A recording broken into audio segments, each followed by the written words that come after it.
아멘. 우리 주님 사랑하시는 분만 아멘 하시겠습니다. 아멘. 두 마리 토끼라는 제목으로 하나님 말씀 증거하겠습니다. 2023년 들어 첫 오후 예배 설교입니다. 올해는 계묘년, 검은 토끼의 해입니다. 한자를 잘 모르지만 방송을 통해서 검은 토끼가 나와서 광고하는 걸 많이 보았습니다. 또 서점에 가니까 토끼 관련 책이 얼마나 많은지요. 또 다이소 앞에 있잖아요. 가보셨습니까? 한 켠에 토끼 관련 인형도 있고 장난감도 있고 책들도 있었습니다.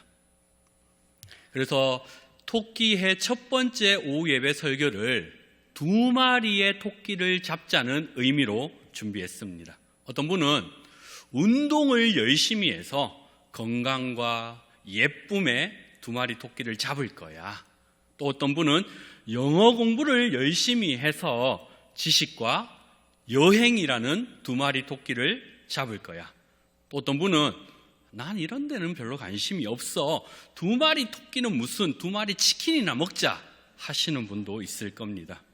오늘 예배를 통해 말씀을 들으시고 내가 잡아야 할 두 마리 토끼, 순종과 믿음 꼭 잡으시는 우리 성도님들 되시기를 우리 주님의 이름으로 축원합니다. 예수님께서 30살에 사역을 시작하셨습니다. 누가복음 3장 23절. 예수께서 가르치심을 시작하실 때에 30세쯤 되시니라. 그리고 공생의 3년의 기간을 지내시고 33살에 십자가에서 죽으셨습니다. 어떻게 공생애가 3년이라는 걸 압니까? 바로 요한복음에 유월절이 3번 나오기 때문이지요. 유월절은 우리나라 설날처럼 1년에 한 번 있는 날입니다. 유월절이 뭡니까? 이스라엘이 애굽에서 400년 동안의 종살이를 하다가 하나님께서 모세를 통해서 출애굽시킵니다. 그런데 애굽 왕 바로가 순순히 그들을 내어주지 않습니다. 하나님은 10가지 재앙을 내리시지요. 피, 개, 이파, 돌종, 우매, 흑장. 마지막 10번째 재앙이 뭡니까? 장자의 죽음. 첫째 것들이 다 죽는 겁니다. 우리 성도님들 가운데 장남, 장녀 손 한번 들어보십시오. 여러분들이 죽는 거예요. 그런데 죽지 않는 방법이 있습니다. 어린 양을 문 임방과 좌우 설주에 바르면 여호와의 사자가 넘을 월, 넘을 유. 그래서 유월절이잖아요. 이 유월절이 1년에 한 번 있는데 요한복음에 3번 나오니까 3년의 공생애를 예수님이 지냈다는 말입니다. 그래서 33살에 십자가에 못 박혀 죽으십니다. 왜 예수님께서 십자가에 달려 죽으십니까? 왜 예수님이 십자가에 달려 죽으셨습니까? 바로 저와 여러분의 죄와 죽음 때문이지요. 아무런 흠도 없고 티도 없으신 분이 저와 여러분의 죄와 죽음 때문에 우리를 너무 사랑하셔서 직접 죽으신 거예요. 이 진리를 믿으십니까? 끝까지 이 믿음을 간수하시기를 바랍니다. 오늘 본문은 주일학교 학생도 아는 말씀입니다. 가나의 혼인잔치, 물을 포도주로 바꾸신 예수님. 오늘 본문은 요한복음 몇 장이지요? 2장입니다. 2장. 원래 성경은요, 장과 절이 구분되어 있지 않았어요. 13세기에 와서 성경의 장을 구분했고 16세기에 와서 절을 구분했습니다. 그러니 그 전에 있던 성경들은요, 몇 장 몇 절이 없었습니다. 그러니 오늘 본문인 요한복음 2장과 1장은 연결되어 있지요. 요한복음 1장의 마지막에 누가 나옵니까?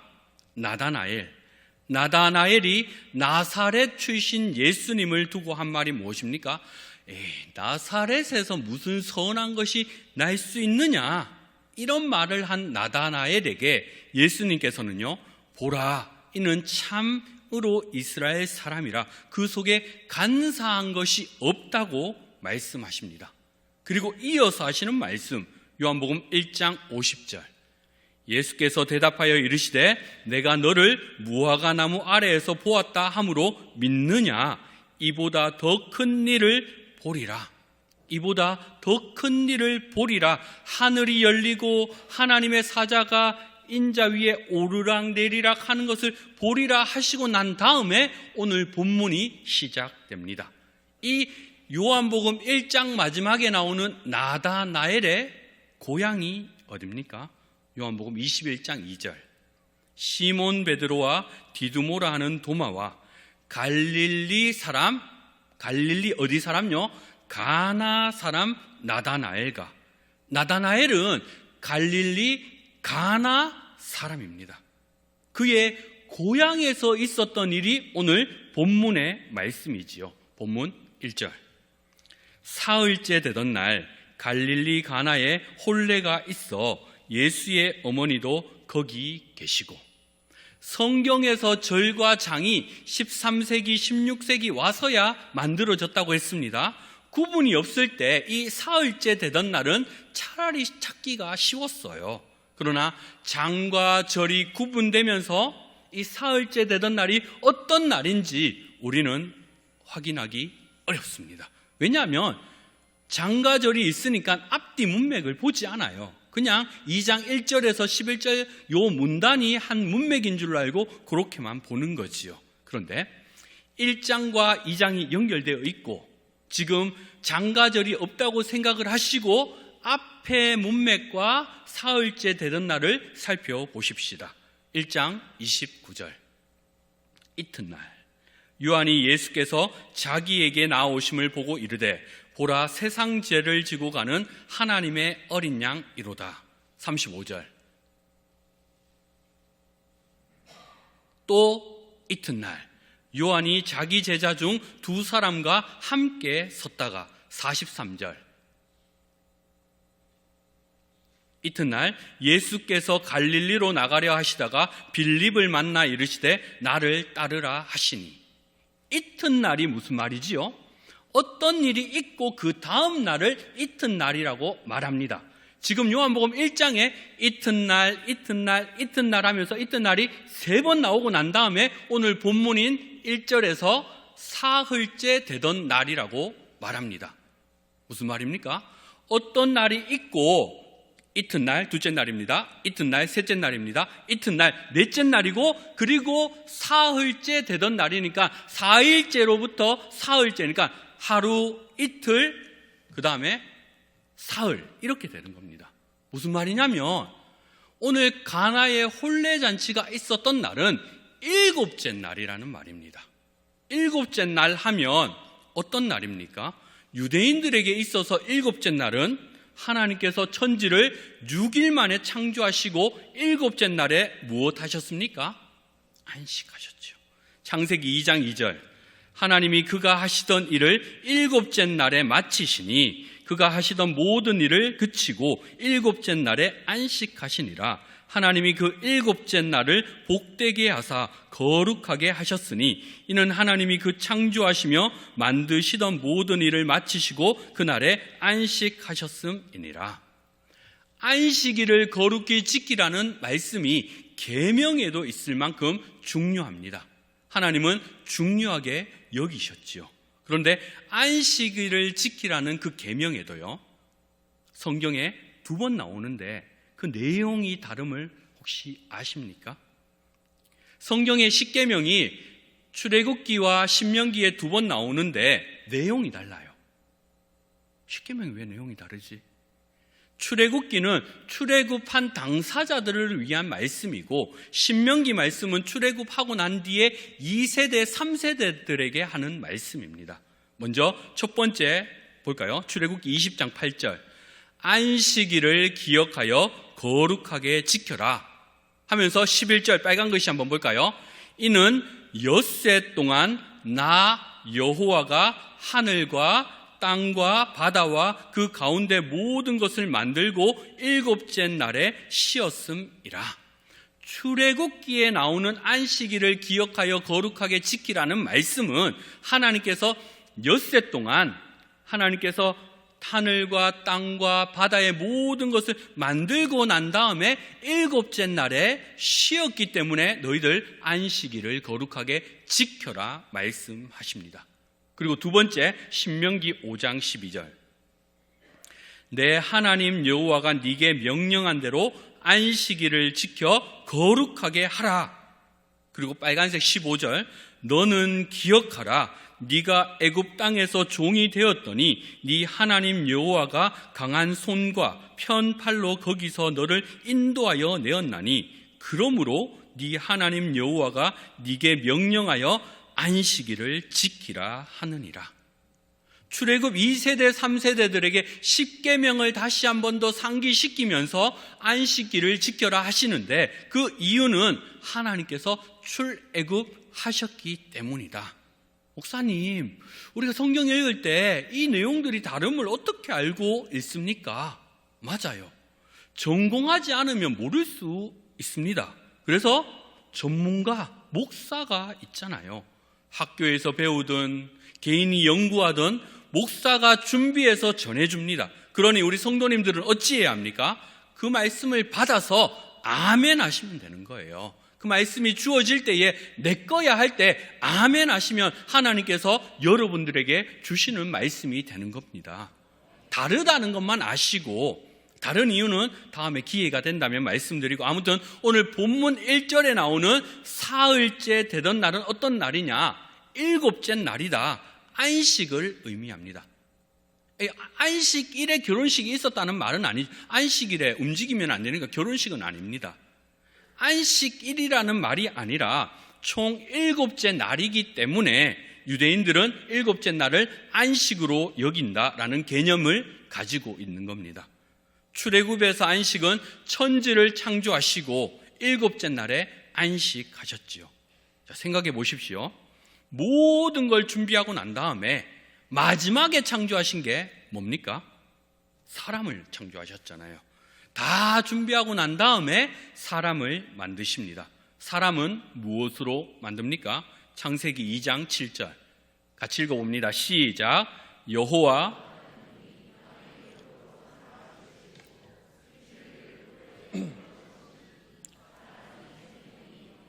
자, 산수 문제 나갑니다.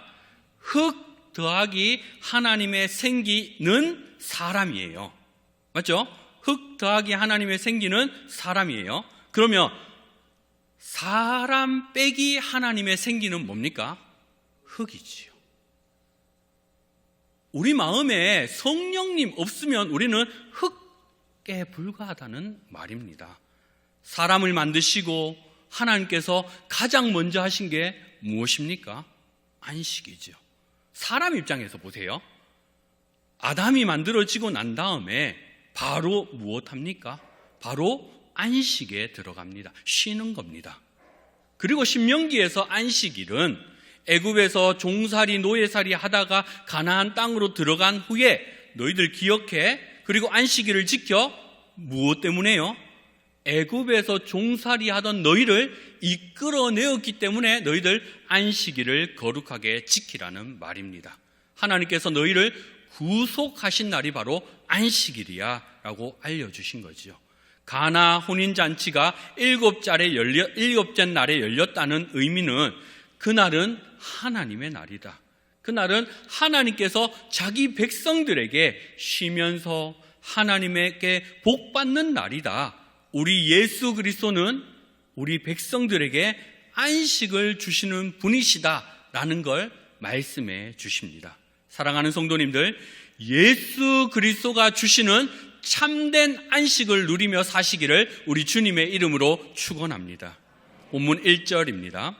사흘째 되던 날 갈릴리 가나에 혼례가 있어 예수의 어머니도 거기 계시고 예수와 그 제자들도 혼례의 청함을 받았더니 포도주가 떨어진지라. 예수의 어머니가 예수에게 이르되 저들에게 포도주가 없다 하니 큰일이 났습니다.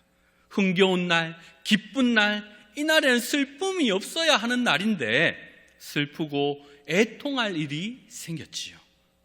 한창 흥이 오른 시점에 갑자기 문제가 생깁니다. 무슨 문제죠? 포도주가 떨어진 거예요. 이스라엘 잔치는 보통 짧게는 일주일, 길게는 2, 3주 동안 하기에 이 포도주를 넉넉히 준비합니다. 그런데 생각지도 않게 이 포도주가 떨어진 거예요. 흥겨워해야 할 날, 기뻐해야 할 날 포도주가 떨어집니다. 지금까지 지성으로 대접한 이 모든 노력이 허사로 물거품이 되고 이제는 오히려 축하해 주러 온 하객들에게 원망을 들을 판입니다. 혼인잔치날 모든 사람이 즐거워하고 기뻐해야 하는 그곳에도 문제는 있습니다. 우리 성도님들 잊지 마십시오. 인간이 있는 곳에는 심지어 그곳이 잔치집이다 할지라도 그곳에는 문제가 있습니다. 그리고 혼인잔치 날에 많은 사람들이 모여들었지요. 동양이나 서양, 과거나 현재 할 것 없이 잔칫날에 많은 사람들이 모이는 것 인지상정입니다. 하객들 가운데 어떤 사람들이 있었겠습니까? 굉장히 똑똑한 사람도 있을 거고 돈이 많은 부자들도 있을 거고 능력을 가진 사람도 있을 거고 지위가 높은 사람도 있을 겁니다. 또 인기 많은 사람도 있겠지요. 여러 부류가 이 잔치의 자리에 왔지만 그 많은 사람들 가운데 그 누구도 이 문제를 해결할 사람은 없습니다. 포도주가 떨어졌지만 해결해 줄 사람이 없는 거예요. 우리 역시 마찬가지입니다. 내 주변에 나를 도와줄 사람이 많다고 생각하십니까? 내가 이런 문제가 있는데 누군가가 반드시 날 도와줄 거야 생각하십니까? 도와줄 수도 있겠죠. 가벼운 문제야 나 스스로 해결할 수도 있고 주위의 사람들이 와서 도와줄 수도 있습니다. 그러나 구원에 관한 문제는 어떻습니까? 엄마 치맛자락 잡고 천국 갈 수 있습니까? 아니요. 결코 못 갑니다. 우리 인생의 궁극적인 문제의 해결은 오직 예수님만이 할 수 있음을 믿으십니까? 이게 우리가 인생 사는 데 있어서 흔히 겪는 문제입니다. 예상 밖의 문제죠. 나름대로 준비를 많이 했어요. 준비 안 한 게 아니잖아요. 우리도 일을 할 때. 그러나 우리가 생각했는 거 너머의 문제가 생기기 마련입니다. 내 나름대로 준비를 열심히 했는데 내 이 정도면 자격이 있는데 생각했는데 막상 문제에 부딪히다 보니까 내 능력이 안 되는 거예요. 내가 할 수 있는 게 아닌 겁니다. 포도주가 떨어졌다 뜻밖의 상황을 우리 인생 가운데 만나기 마련입니다. 이럴 때 마리아는 어찌합니까? 이런 문제를 예수님께 가져왔습니다. 오늘 우리가 이 시대를 살아가면서 어떠한 문제가 생기든지 그 문제를 가장 우선으로 예수님께 가져가시는 우리 성도님들 되시기를 바랍니다. 무슨 문제가 터졌을 때 사람 생각나고 세상 방식 생각나면 그리스도인이 아니지요. 우리가 신앙의 길을 걷고 있다면 크던 작던 어떠한 문제든 상관없이 그 문제를 예수님께 가지고 가야 합니다.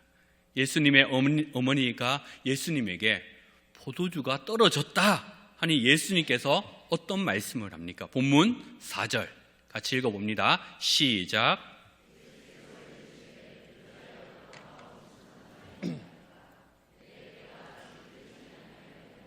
내 때가 아직 이르지 아니하였나이다. 여기서 말하는 예수님의 때는 예수님의 죽음과 부활 그리고 승천 이 어느 한 지점을 말하는 거지요. 무슨 말이냐면 예수님이 사역을 시작할 당시이기 때문에 아직 내가 죽을 때가 아닙니다. 내가 부활할 때가 아닙니다. 내가 승천할 때가 아닙니다. 라고 말하는 겁니다. 지금은 예수님의 어머니의 요구대로 포도주를 만들기 위해서 내가 어떤 일을 할 수 없다는 의미로 예수님께서 말씀하셨지요. 예수님은요, 자신의 때에 맞게 자신의 때를 따라 일하십니다. 모든 일을 자신의 때를 따라 일하십니다. 예수님의 때는 단 한 번도 실수한 적 없습니다. 우리 각자를 부르실 때도 각자에 맞게 하나님의 때에 맞게 부르셨는 줄로 믿으시기를 바랍니다.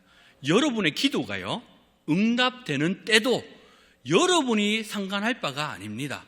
예수님의 때에 하나님의 방식대로 그 기도의 제목대로 이루어지는 겁니다. 하나님의 일하심은 한 번도 실수한 적 없습니다. 그런데 우리는 어때요? 늘 주님, 이번에 조금 늦으셨어요.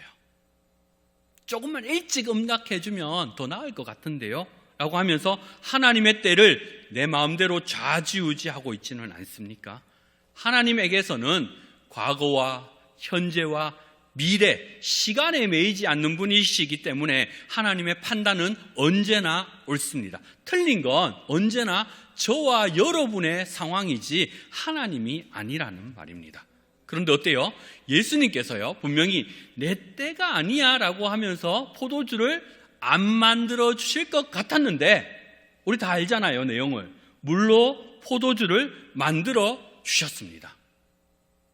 예수님 한 입으로 두 말 하시는 분이신가? 이 행동과 저 행동이 다른 이중적인 분이신가? 근데 요한복음에 보면요, 이런 일이 또 있어요. 한두 번이 아닙니다. 본문 가까운 요한복음 7장 8절을 봅니다. 너희는 명절에 올라가라. 내 때가 아직 차지 못하였으니 나는 이 명절에 아직 올라가지 아니하노라. 예수님은 아직도 자신의 때가 차지 않았기 때문에 이 명절, 초막절에 올라가지 않겠다고 예수님의 형제들에게 말합니다. 그리고 난 다음에 예수님의 행동이 뭡니까? 7장 10절. 그 형제들의 명절에 올라간 후에 자기도 올라가시되 나타내지 않고 은밀히 가시니라. 예수님의 형제들이 명절, 초막절이 되었으니까 예수님 형님이요, 우리 같이 예루살렘으로 올라갑시다 라고 하니까 예수님은 아니다, 나의 때가 아직 아니야, 나 그냥 여기 갈릴리에 있을 거야 라고 하니까 그런 줄 알고 갔는데, 형제들이 올라가고 난 다음에 예수님이 어떻게 합니까? 갈릴리에만 있는 게 아니라 명절에, 초막절에 예루살렘으로 올라가시는 거예요. 그것도 은밀히, 아무에게도 드러내지 않고 올라가십니다. 뭡니까 도대체? 왜 예수님께서 안 가겠다 해놓고 가시고 안 만들어주겠다 해놓고는 만들어 주셨을까요? 부정적인 반응을 보이시고 난 다음에 왜 긍정적인 행동을 하셨겠습니까? 잔치에 포도주가 떨어졌다고 예수님의 어머니가 요청하고 바로 만들어주면 될 것을 내 때가 아닙니다, 나라 상관없는 일입니다 하면서 결국에는 포도주를 만들어주신 예수님. 형제들이 같이 올라가자고 할 때에 내 때가 아니야, 너희들끼리 갔다 와 해놓고는 몰래 은밀히 올라가시는 예수님. 요한복음에 이런 내용들이 두세 번 더 나타납니다. 왜 이런 이상한 행동을 하셨습니까? 바로 천국을 미리 맛보란 뜻입니다. 대형마트에 가면요, 이제 마스크를 착용이 끝났기 때문에 취식 코너가 있습니다. 젓갈도 맛보고 또 커피도 맛보고 하는, 먹어보고 사는 그런 취식 코너가 있지요. 마찬가지로 하나님의 때는 아직 이르지 않았지만 너희들 이 땅에 살면서 천국을 한번 맛보라는 말입니다. 그래서 예수님께서 아니야 해놓고 너희 천국 한번 맛볼래 하면서 그 맛을 조금 보여주신 겁니다. 여러분들도 저도 마찬가지입니다. 이 땅을 살면서 천국을 먼저 미리 맛보며 살아야 하지 않겠습니까? 어찌 맛봅니까? 주님께서 함께함이 천국이라고 말씀하셨습니다. 높은 산이 거친 들이, 초막이나 궁궐이나 내 주 예수 모신 것이 그 어디라고요? 하늘나라. 예수님 모시고 살면 그곳이 바로 하늘나라라는 말입니다. 우리 천국 당연히 가잖아요. 따놓은 당상이잖아요. 그러나 그 천국 가기 전에 이 땅에 살면서 미리 천국을 선취하시며 미리 맛보며 사시기를 바랍니다. 예수님께서 어머니에게 내 때가 아직 이르지 아니하였습니다라는 거절을 들었잖아요. 어머니가. 그 거절을 들은 어머니가 또 하인들에게 어떤 말씀을 하십니까? 본문 5절에서 9절. 그의 어머니가 하인들에게 이르되 너희에게 무슨 말씀을 하시든지 그대로 하라 하니라. 거기에 유대인의 정결 예식을 따라 두세 통 드는 돌 항아리 6이 놓였는지라. 예수께서 그들에게 이르시되 항아리에 물을 채우라 하신즉 아기까지 채우니 이제는 떠서 연회장에게 갖다 주라 하시매 갖다 주었더니 연회장은 물로 된 포도주를 맛보고도 어디서 났는지 알지 못하되 물 떠온 하인들은 알더라. 교회에는 이런 분들이 많아야 합니다. 관심을 가져야 합니다. 우리 성도님들은 같은 성도님들에게 얼마나 많은 관심을 가지십니까? 누가 교회에 안 왔는지, 그분이 왜 교회에 안 왔는지, 어디 아픈 건 아닌지, 무슨 일이 생긴 건 아닌지 관심을 가지십니까? 요셉을 보십시오. 감옥에 갇힌 상황에서도요, 같이 갇힌 사람들의 얼굴 빛을 살핍니다. 창세기 40장 6절. 아침에 요셉이 들어가 보니 그들에게 근심의 빛이 있는지라. 요셉이 그 주인의 집에 자기와 함께 갇힌 바로의 신하들에게 묻되 어찌하여 오늘 당신들의 얼굴에 근심의 빛이 있나이까? 얼굴 빛을 살폈습니다. 몇 주 전에 코로나 2번째 저희 가족들이 확진이 되었습니다. 5 식구가 모두 격리했지요.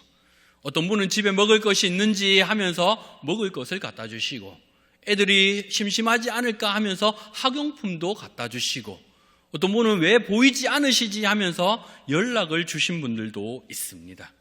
내가 관심을 가져야 할 대상 누굽니까? 멀리 있지 않습니다. 바로 자기 구역 식구들, 또 늘 내 옆에 앉던 사람, 같이 함께 부서를 섬기는 사람, 그런 분들의 얼굴 빛을 살피시기를 바랍니다. 교회 안에는요, 예수의 어머니와 같이 얼굴 빛을 살피는 사람들이 많아져야 합니다. 예수님의 어머니는 거절당했지만 예수님이 어떤 말씀을 하시든지 그대로 순종해라고 하인들에게 말합니다.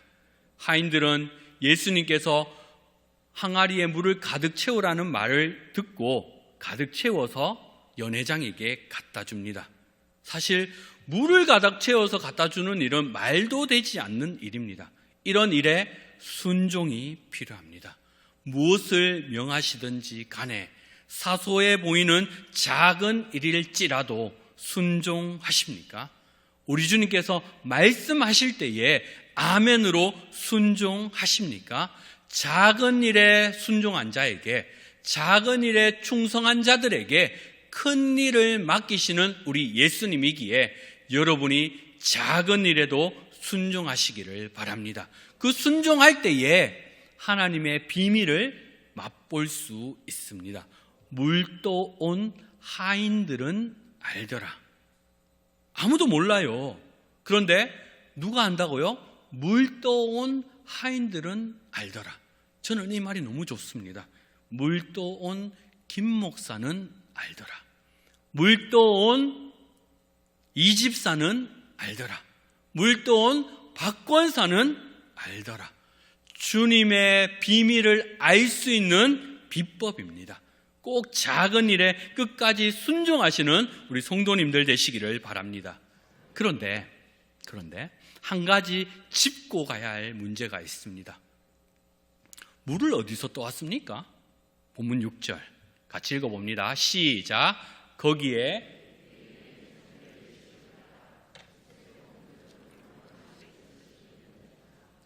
유대인의 정결 예식을 따라, 이 말이 뭐냐면 유대인들은 밖에 나갔다가 들어오면요 항상 손을 씻습니다. 또 식사하기 전에도 손을 씻는, 율법은 아니었지만 장로들의 유전이 물려오고 있었던 관습입니다. 그래서 예수님의 제자들이 손을 씻지 않자 장로들의 유전을 어긴다 하면서 나몰랐던 바리새인과 서기관들이 있었지 않습니까?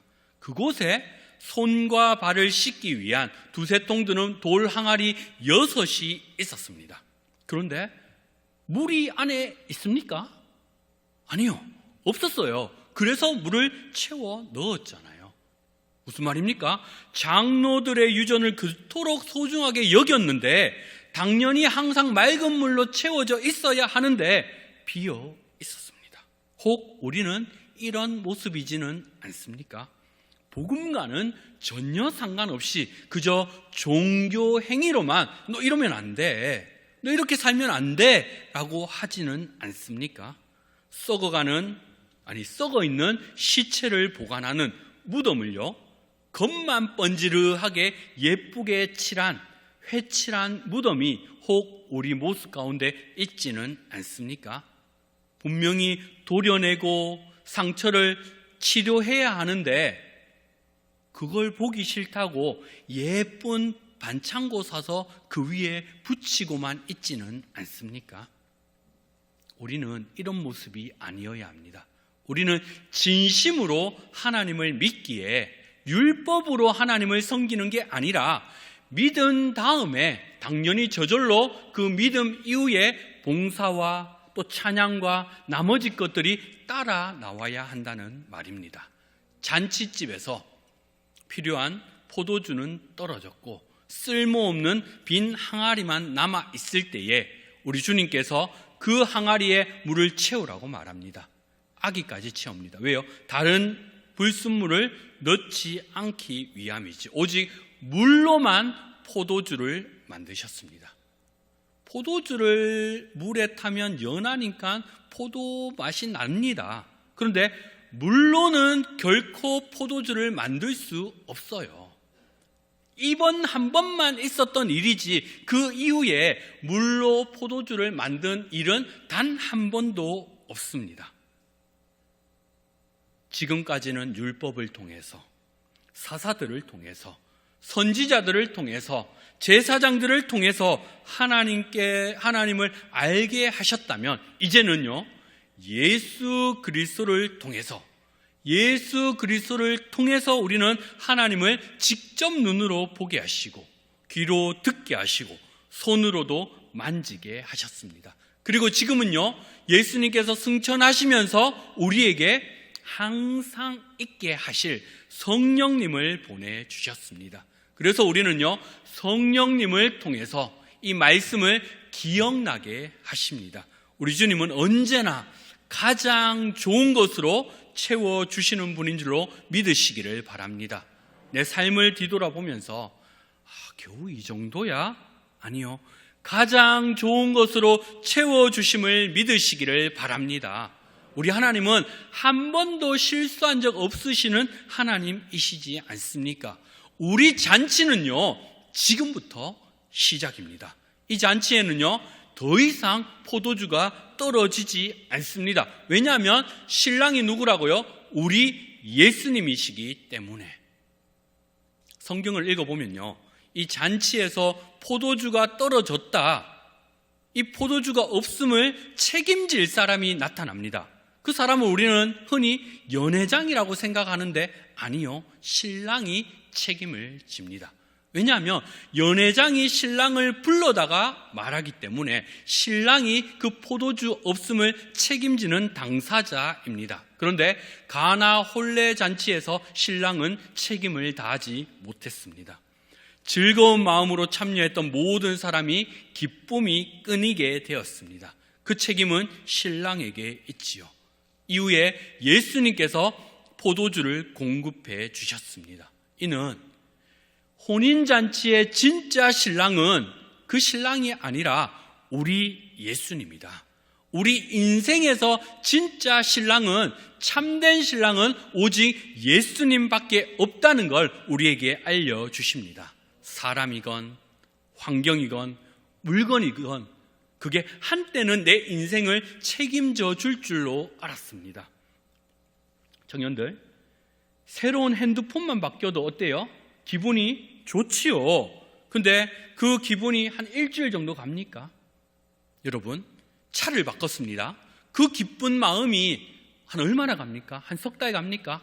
새 집에 이사를 갔어요. 얼마나 갑니까? 사람이건 환경이건 물건이든 무엇이든 우리 인생을 풍성하게 해줄 분은 만족과 기쁨과 행복, 그 모든 것을 누군가가 채워줄 거라고 생각하십니까? 다 합해봐야 얼마 가지 못합니다. 우리는 너무 잘 알고 있잖아요. 그러나 날마다 순간마다 예수님께서 참된 신랑이심을 기억하고 살아간다면 내 삶에 새로운 것은 없어도, 새로운 핸드폰 없고 새로운 자동차 없고 새로운 집이 없다고 해도, 내 삶이 조금은 부족해도, 조금 굽핍해도 예수님 한 분만으로 충분하심을 믿으시기를 바랍니다. 예수님을 만난 인생은 전반과 후반이 다릅니다. 우리가 예수님을 만났다면 점점 더 삶의 질이 풍성해지고 맛이 더 좋아지고 풍미가 있는 극한 포도주가 됩니다. 예수님 말씀에 순종하면 인생 전망과는 다르게 예수님 믿고 이후의 삶들은 달라지기 마련입니다. 나는 예수 믿었는데 안 그렇던데요 하는 분 있습니까? 염려하지 마십시오. 이 땅에서의 삶은 잠깐이고 저 하늘나라 가면요, 하나님께서 영원한 삶을 기쁨으로 준비하고 계십니다. 왜요? 예수님께서 그렇게 하시기 때문에. 나 기도도 안 했는데요, 나 예수 믿은 것밖에 없는데요. 그거 하나만으로 우리 주님께서 준비하십니다. 예수님께서 처음에 거절하셨다가 다시 허락하신 이유, 오늘 본문 11절 같이 읽어봅니다. 11절을 볼까요? 같이 읽어봅니다. 시작. 예수께서 이 첫 표적을 갈릴리 가나에서 행하여 그의 영광을 나타내심에 제자들이 그를 믿으니라. 첫 표적을 보이신 이유는 그의 영광을 나타내시며 하나님의 임재를 말하는 겁니다. 또한 제자들이 그를 믿으니라. 표적을 보이신 이유는 믿음을 더하시기 위함입니다. 2마리 토끼를 잡자고 했습니다. 첫 번째는 믿음을 더하여 달라고 하시고, 두 번째로 물 떠온 하인들은 알더라 순종하시기를 바랍니다. 2023년 믿음과 순종이라는 2마리 토끼를 다 잡으시는 우리 모든 성도님들 되시기를 우리 주님의 이름으로 축원합니다.